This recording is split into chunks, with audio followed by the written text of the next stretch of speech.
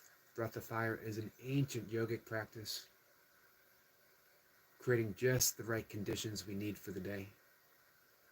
We're going to take a breath in and then out, and out, and out, and out, and out, and out, and out, and out, and out, and out, and out, and out, and out, and out, and out, and out, and out, and out, and out, and out. In, deep breath in and out. Take one more deep breath in and hold for a count of 1, 2, 3, 4, 5, 6, 7, 8, 9, 10, 11, 12, 13, 14, 15, 16, 17, 18, 19, 20, and relax.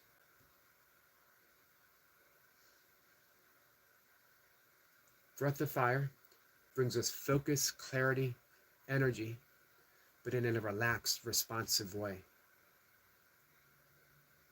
Stimulates the vagal nerve, which is the largest nerve in the body, so that we are not reactive, but we are responsive. It creates just the right amount of cortisol, norepinephrine, and adrenaline to wake us up, give us that edge, that quality of decisiveness for the day. And with that, guys, that's going to be it for a minute. Phoenix says, hey Phoenix, have you ever done Yoga Nidra? Yoga Nidra is also called yoga, sleep yoga, or yogic sleep, or psychic sleep. I have a playlist, all kinds of different teachers, and you can do it for as little as 5 minutes or as much as an hour or longer. 1 minute of yogic nidra, or I'm sorry, 1 hour of yoga nidra is equivalent to 4 hours of actual sleep. Thanks for the unicorn vibes, Lucy. So you could always do, you could probably do, I'm sorry, not probably, you could do Yoga Nidra, and again, you get those benefits of actual sleep without actually sleeping. It's not a replacement, it's a restorative practice. You type it in the comment.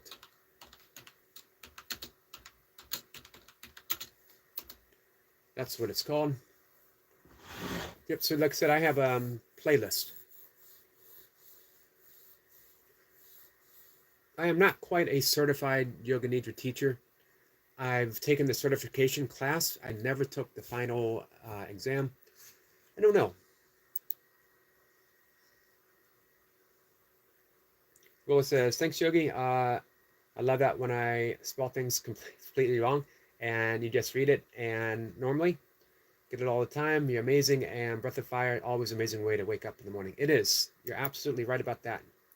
Hey, Willow, have fun horseback riding today. Hey, Soulstar says, brightest blessings, beloved multiversal famila. Thank you, Soulstars. You always have awesome greetings. Phoenix says, Soulstar sister, good morning. All right, guys, I'm going to eat a bowl of oatmeal. Not that you need to know that, but that's what I'm going to do. Take a walk, do my workout. Well, Rolla says thinking of buying her own horse, but I ride a lot. Horses can be expensive, right?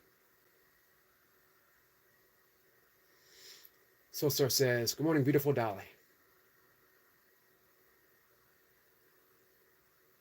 All right, guys, I will see everyone later today. I'll be live again, 1 o'clock my time. Lucy says, later, Yogi Eric. Take care, Lucy. Hey, I hope your mom is doing better today. I hope each day it's better and better. Skid says, thanks for the breath work, Eric. Enjoy your oatmeal, brother. Have a wonderful day, all. Thank you, Skits. You too. Solster says, Skits, I'm smiling better thanks to you. Skits does that, doesn't he? Solster says, Team Rewatch. Thanks. Willow says, I will email about it. Bye, all. See you later, my friend Yogi. See you, Willow. Enjoy your day. Love to you all. I'm going to see everyone later. Take care. See you, Skits.